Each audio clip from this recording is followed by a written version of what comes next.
On continue ce matin avec notre marche. La chance nous sourit, nous rencontrons de bonnes personnes.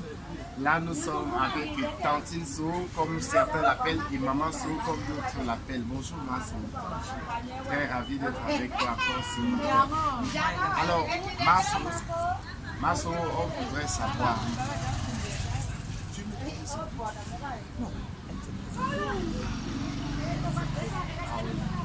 Alors, Massou, beaucoup de personnes ne te connaissent pas partout dans le monde. Tu te présentes? Je suis Masso, comme on dit, mais je m'appelle Abouk Solan, je suis enseignante de formation. J'ai enseigné pendant 23 ans. Maintenant, je ne suis pas à la retraite, mais j'ai simplement arrêté. Donc, actuellement, j'ai un peu arrêté l'enseignement pour mener mes activités personnelles. Donc, actuellement, je mène d'autres activités, je fais des affaires, décoration et autres. Alors, Masso, j'aimerais savoir qu'est-ce que tu penses du développement dans l'académie. Pourquoi l'académie ne se développe pas? Pourquoi on est toujours les derniers? Pourquoi les problèmes dans l'académie? Je pense que, ça c'est mon avis, je pense que le développement vient à partir des têtes pensantes. Tout commence par la tête.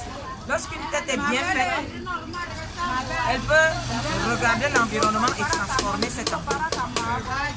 Et je peux me dire que c'est ça un peu notre problème, parce que nos enfants ne sont pas très intéressés par l'école.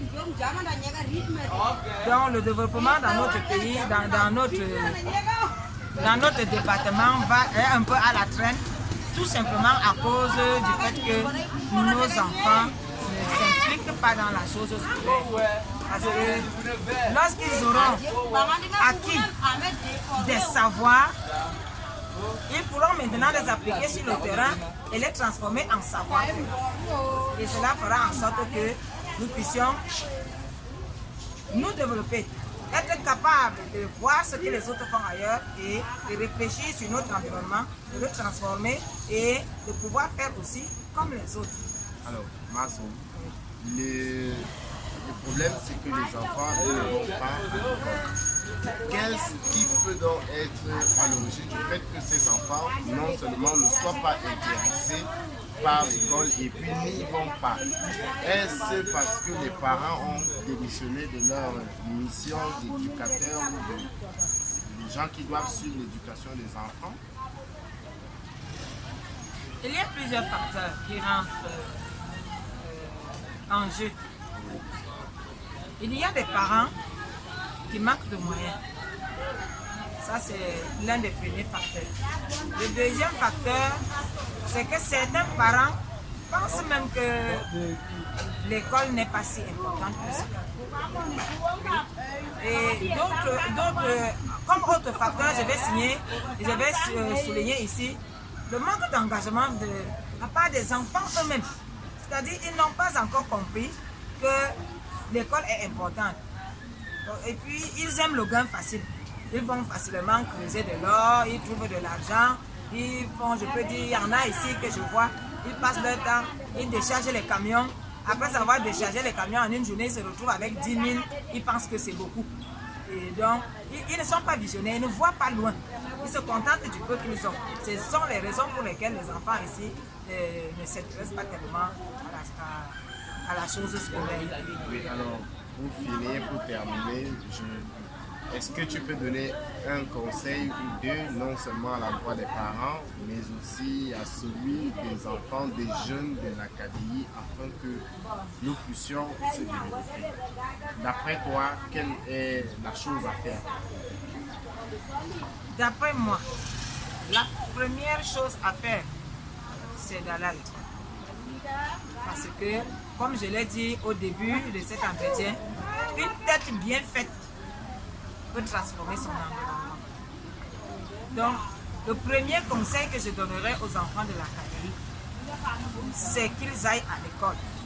Et je vais répéter ici un conseil que j'ai toujours donné à mes élèves. Voici la régionalisation qui arrive. Vraiment, on aura besoin des fils et des filles de l'Est capables de remplir diverses fonctions. Alors, j'ai toujours dit à mes élèves, mes amis, soyez éligibles. Alors, je continue à dire, il faut être éligible. Lorsqu'on aura besoin d'un ingénieur agronome, qu'on trouve plusieurs ingénieurs agronomes dans la KDI. Lorsqu'on aura besoin d'un ingénieur des mines, qu'on en trouve plusieurs dans la KDI. Lorsqu'on aura besoin, par exemple, des enseignants formés, des professeurs d'université et autres, qu'on en trouve plusieurs dans la KDI, et comme ça, on ne sera pas embarrassé. Et peut-être que c'est nous qui allons même diriger la région si nous allons à l'école. Première des choses, nous devons relever le défi, c'est le défi de l'élection. Nous devons être éligibles. Voilà, ça c'est mon mot de fin. Soyons éligibles. Que la jeunesse de la KDI pense à cela et que ce soit même notre leitmotiv que nous disions, nous devons être éligibles. Merci. Alors, merci et encore merci à notre maman de la KDI. Nous n'allons pas partir comme ça sans valoriser notre culture. Que tu disais un mot en n'importe quelle langue de la KDI. Un petit coucou ou alors une langue du Cameroun parce que c'est aussi le vivre ensemble. Les gars de l'Académie vivent avec le reste de l'immigration. Je pourrais dire, je vais simplement dire un mot d'encouragement, par exemple.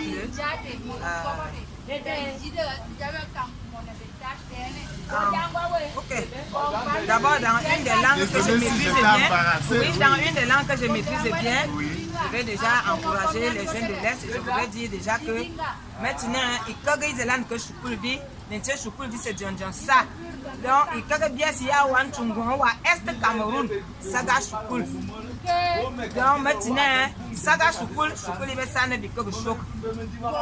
Merci. Et je voudrais, ok. D'accord, merci.